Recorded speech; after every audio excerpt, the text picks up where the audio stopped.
It's time for the One Bar and Lupica Show, bringing you anything and everything Minnesota Vikings. Welcome to professional football. Hello and welcome back to the One Bar and Lupica Show. I am Lupica, joined with, looks like a parched One Bar from what I can tell. Well, it is Wednesday. Yeah, you know, it's July 15th, and I think it's time we go back and revisit the Minnesota Vikings rookie class, look at every single pick, and let's just, look at their chance of actually making the team this year. Yes, we're going to give them realistic percentages as far as what's going on the depth chart, what we got shaken, and what is the chance they will actually be on the roster come week one. Hell yeah. And I can't wait. And just to give a little background here, I did a little sniffing around at the last handful of draft classes. We always end up with a crap ton of picks. And I was trying to see, what percentage of these guys do we keep? And we generally keep a large amount of draft picks. It's very rare we cut anybody from round 5 and prior.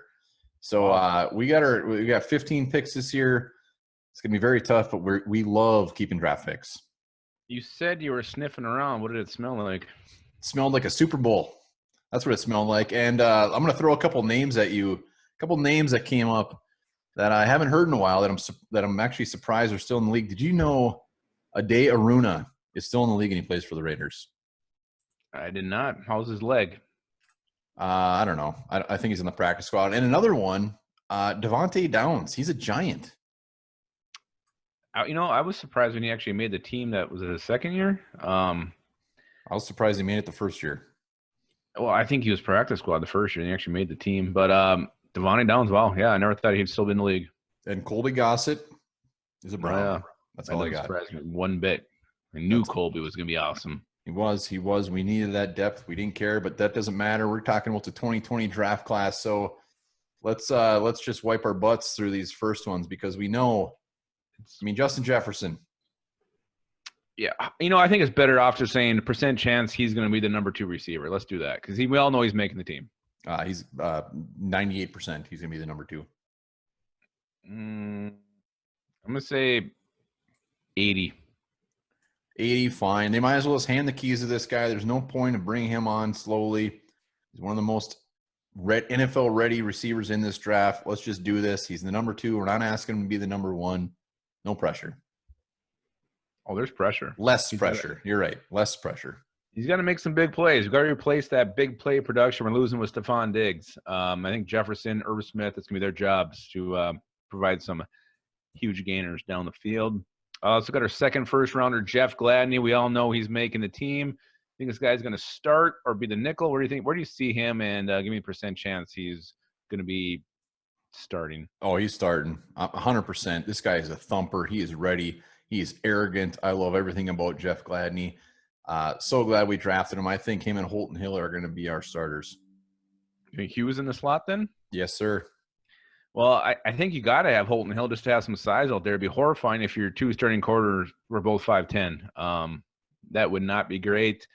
Yeah, I think he definitely is going to be getting a shit ton of playing time, whether that's in the slot or starting. Yeah, we're going to see a lot of Jeff Gladney this year. All right, round 2, Ezra Cleveland. Yeah. Is this percentage he starts or what? How about percentage he plays this year? More than 8 games. Hopefully, I'm going 0%. I think they keep him on the bench, back him up. Riley Reef stays healthy, and let's just keep him for next year. Yeah, I'm going to say 15%. I think, like you said, the plan is to have Riley Reef start. Ezra be the backup, especially with the shortened preseason, no mini camps, no OTAs. Just get him in there, get his feet wet. Maybe he sees a handful of snaps per game, but yeah, you don't got to push this guy in the field this year at all. All right, round 3, and the biggest steal in Minnesota Vikings draft history, Cam Tiny Dantzler. I think he's the biggest steal since Marcus McCauley. Wow, that did not pan out at all. Cam Dantzler. Well, yeah, he's making the team. The question is, how much does he play? Percent chance he is ahead of Chris Boyd on the depth chart. How about that? I think Chris Boyd actually beats him out. I'm very excited about Cam Dantzler. I think Dantzler is more of a year 2. Get excited about him getting some playing time. He will be on the active roster. He will, I would guess, is some guy that just fluctuates between being active on game days. Yeah, and you look at how young corners do in Zimmer's scheme. It seems to take them a couple of years most times. And I think Dancer's a guy who is going to be kind of brought along slowly, but he is a guy who, he shows up in big games. He shut down some pretty big receivers in college, and there's no reason he can't do that in the NFL. So, yeah, I don't think he beats out Chris Boyd either. I'm actually pretty excited about Chris Boyd this year. Boydie. Let's go to round 4. DJ Wanham. Percentage, he gets more than 4 sacks. I'm going to say more than 4. I'm going to say 20%. I don't think he's going to get a whole heck of a lot of run. Maybe get a couple of sacks. I think he's still a project. He needs Andre Patterson whispering in his ear for a good year before we see anything out of Wanham. Yeah, I'm going to say 20%. Yeah, that's fair. 20%. I could see him being right at the 4 mark. I think he's going to get a lot of playing time. I think he's going to make people like myself when we drafted him kind of get sad, be a little more happy about it. But yeah, I think 3-4 sacks is doable. All right, let's actually, we're still in round 4. James Lynch, let's just get the percentages that they make this team, because we have 15 draft picks. Realistically, there's going to be 10 that make this team? Probably. So I'm not saying round 4, I'm sure they're safe, but let's just get into this. The chance that James Lynch makes the team.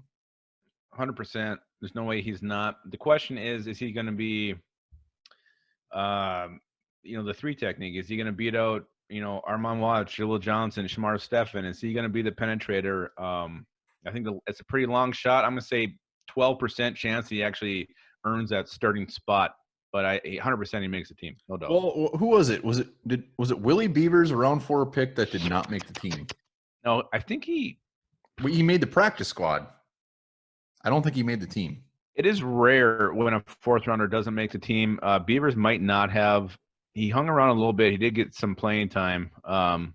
It is rare, but it happens. And we saw that running back from the Bucks. Was he a round 3 running back? What the hell is his name? Oh, there was a corner too from the Chiefs that I think he was a 3rd rounder, didn't make the team a couple years back. So it stranger things have happened. But yes, James Lynch with our depth. This dude's making the team 100%. I think he gets actually quite a bit of playing time to the point where he's pushing for the starting job, like you said. Let's go our last round 4 pick, Troy Dye. Percentage he makes the team. He's making the team. The question is, will he push Eric Wilson for that starting spot? Yeah. No, I don't. I think Eric Wilson's got that spot locked up for this year for sure. I think Troy Dye is a special teams demon and gets out there on passing downs. Yeah, you go back and look at what Eric Wilson did last year in his brief time as a starter. The guy's a beast. I think he's going to have a huge season. I think no one's really preparing themselves for the kind of year Eric Wilson could have. He's going to make himself a shit ton of money, and he's going to make himself not be a Minnesota Viking next year. Wow. And just to 100%. clarify, Willie Beavers was a 4th round pick. He was cut as a rookie, came back on the practice squad. Didn't matter. I think he still bounced around the league. That Beaver is never getting shaven. Yeah, he bounced around. He was in the AFL. He was in the XFL. He's been everywhere. He's been with the Bears, Seahawks. Beaver. All right, round 5. This is where it starts to actually make a little sense here. Hell yeah. Will they make the team or not? Our first round 5 pick, Harrison Hand, cornerback from Temple. What do you got? As a cornerback, I'm giving him about a 5% chance of making the team. As a safety, which there was talk he's going to be converted to, I'm going to give him a 95% chance of making the team. Wow. It's funny you say that, because regardless, cornerback, safety, I got him at 95%. They wanted this guy. They got him. There are still some very, very good players on the board when they took him. And Hand, I think, is the tweener that regardless of where he's playing, cornerback, safety, he can play both. He will be a very, very good piece to have in the secondary. And a good special teamers, 95%. Boom. Yeah. Next one, KJ Osborne, the receiver no one really had being drafted, but the Vikings took him in round 5. Percent chance. What do you think? I think he's going to be a return man. Well, I think you kind of nailed it. The fact that, Osborne was all over from undrafted to round 6, whatever. the fact that they took this guy so damn early, they want him. He is going to be here. I got 90% chance. I got him, like you said, the return man, and offering very, very minimal depth at receiver. I'm actually going to go with like 60% chance because I think if he starts muffing punts, muffing returns. Would you stop saying muff? He's a 5th round pick. You got Amir Abdullah. You got other guys who can do it. I don't think he's a lock by any means. So yeah, if he steps on his dick in the preseason, he can definitely not make the team. If they did such a reach in round 5 for him and he doesn't make the team, I'm going to punch myself in the crotch. I'll be very upset. I would too, because I think we could have had Shane Lemieux there. Shane Lemieux. All right, round 6. Blake Brandel, offensive lineman for Oregon State. Percent chance he makes the team, 3%. Yeah, we're on the same page here. This was a universal. No one really liked this pick. No one really was real high on Blake Brandel. He's just kind of a meh player. He was a tackle in college at Oregon State. There's talk they're going to move him inside a guard. Not very strong, not super athletic. If it's truly an open competition, if for some reason Brandel gets a wild hair up his ass and plays out of his head, there's your 3% chance he makes the team. Yeah, I got him at 5%. He was a 4-year starter. He's a smart player. There's nothing that really stands out about this guy. And the fact that the big thing is they want to move him inside the guard, I would say the chance of him making the practice squad is 100%. But I think he's more of a little bit of a project, and long-term is just maybe some possible depth. But out of from here on and out, I mean, spoiler alert, but Brandel has my lowest percentage, and that's 5%. Not a fan. All right, let's move on to safety. Josh Metellus picked 205 in round 6. Safety from Michigan. What do you got? Well, just when you look at safety, lack of depth gives him a lot of percentages off the bat. So I actually got him at 60%. Usually a 6th-round safety, I would not say 60%, but we don't have anything else. We got nothing else. I mean, if Harrison Hand moves to safety, that might hurt him a little bit, but I think he makes the team. I think he's a good special teamer, and hopefully he doesn't see the field on defense. Yeah, I mean, the backup safety positions, there's going to at least be 2 of them, and they should be wide open. Josh Metellus, Harrison Hand, Miles Dorn, Brian Cole, they're all going to battle for it. 2 guys are going to make the team. That's why I have Josh Metellus at 69%. It's very immature of you, but we're pretty close on the same page here. Let's go to round 7. Fan favorite. Yeah. One Bar and Lupagus show favorite. We're going to get tattoos of this guy, whether he makes the team or not. Defensive end from Michigan State, Kenny Willekes, a monster, an animal. Yeah, and he's not really athletically gifted. He's angry. He's mad. He doesn't have elite size. He's a hard worker. He's a blue chip kind of a guy. He worked his way into Michigan State. I do think he will work his way onto the Vikings roster, but he's got to beat out a couple of veterans to do it. So I'm going to say 70%. Wow. Well, that's a pretty generous percentage for a 7th-round guy. You're right. He's battling Anthony Zettel and Eddie Yarborough. Not exactly elite competition. But you got to look at it from this angle. Do you want your 2 backup defensive ends to be rookies? I mean, that would leave you with Wanham and Willekes. They're not going to keep 5. They're going to keep more defensive tackles. So I actually got – this pains me a little bit, but I got Willekes at about 40% chance. I think Zettel has a fairly good chance to make the team. Yarborough, not so much. That's it. I mean, I love Willekes. He was a 7th-round pick for a reason. Hopefully, if that's the case, he sneaks onto the practice squad. But 2 veterans to beat out, leaving you 2 rookies is a little tough.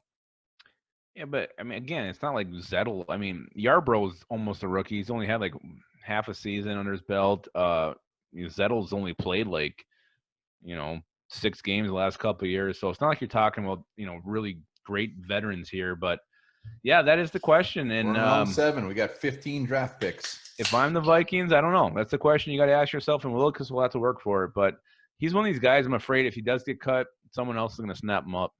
Damn right they will. They got a future Hall of Famer on their hands. Damn right. All right, this one's a very interesting. Quarterback Nate Stanley. God, Nate Stanley. This is the tougher one because if we're going to keep 2 quarterbacks, That alters us quite a bit. And I'm going under the assumption that we are keeping 2 quarterbacks again. But I still have Stanley at 50-50. Sean Mannion is Sean Mannion. If Stanley shows anything in the preseason, which I actually think he will, I think Mannion should be a little bit scared, having a couple extra beers at the VFW on a Thursday morning. So I got Stanley at 50%. I think he's an underdog to be the backup this year. I got him at 0%. I think there's no way he makes the team. I think Sean Mannion, the Vikings love Sean Mannion more than us. I'm not a Sean Mannion fan, but supposedly he understands the game, helps Kirk Cousins see some things. So I'm going to say 0% unless the NFL, for some reason, expands rosters because of COVID. They want to have some extra guys there if some people start getting sick or something. But that's very rude. 0%. I think he – if you're talking practice squad, then I think it's 50-50 between him and Browning. Wow. Yeah, I think I'm starting to get on the Stanley train. I think he's smart. He comes from a pro-style offense at Iowa. He's got the arm. I don't know. We're definitely different on this one. Can't move. He's doesn't get as much love as he should. But hey, you know what? Whatever. We'll see. But he's not going to have any preseason games to get any reps, so that's definitely going to hurt him. All right, let's go to our second to last pick. Brian Cole, safety from Mississippi State, our second safety after Josh Metellus. I'm going to say 25% because there's 4 guys battling here. 25%. He's a little more raw. You know, he was a converted receiver. I think he needs some time in the practice squad to develop. I like his athletic ability. I think he can be a special team, pretty good special teamer, but I think he's probably a year off before he sees the Minnesota Vikings roster. Yeah, so I think I had Blake Brandel at 5%. I'm going to put Brian Cole at 6%. This dude's rawer than your hog in 7th grade. I mean, he's a thumper. He's a special teamer. He's going to be a fan favorite in a couple of years when he's out there just making people crap their pants. But he is not even close to being able to play safety on defense. Having him on the depth chart's a little scary. I think it ends up being Harrison Hand at safety and Josh Metellus. So Brian Cole, I think he's a special team or a practice squatter for a year or two for sure. Hell of a practice squatter too. All right, last pick 253, the guard from Washburn, Kyle Hinton. I got at 40%. I think he's going to be a fun one to watch too. The difference between him and Brandel, because they both played tackle, they want to move both of them inside the guard, is I think Hinton just has more upside. He's very powerful. The guy just wowed everybody at that pro day. What was it? Kansas State, whatever. I think he's going to be a diamond in the rough, and I think he has a good chance for a 7th rounder or last 7th rounder to make the team as a depth move. Yeah, I'm going to put him at about 17% just because if the guard position is truly wide open, then it should be an open competition. Everybody should have a fair shot to make the team. Hinton's tape is impressive. You see him pulling outside, just absolutely destroying guys. But again, you got to remember that, the level of competition he played at in college. And again, with no OTAs, no mini camps, he's not going to be able to play against some elite talent until whatever we have 2 preseason games or whatever. That's going to hurt him. He's definitely somebody you want to get on the practice squad that will develop, because I could see him a couple years down the road being a pretty damn good guard in the NFL. Yeah, I could see him out of anybody from round 6 on. He's actually the one guy that I think somebody would try to snipe just because how much interest he got at the end of round 7. Everybody was trying to sign this guy, and then the Vikings ended up drafting him. So he's the one that scares me a little bit. If we cut him, that doesn't make our team practice squad. All right, cool. That's it. We've gone through all 15 picks. Feels like it took 3 hours, but we got it. We got it done. Worth it. Hell yeah. We'll be back next week with another scintillating topic. Would you like that word? Scintillating? We'll be back tomorrow with a scintillating topic. All right, well, before we go, here's a fact for you guys. Trees have the ability to send warning signals to other trees about incoming insect attacks.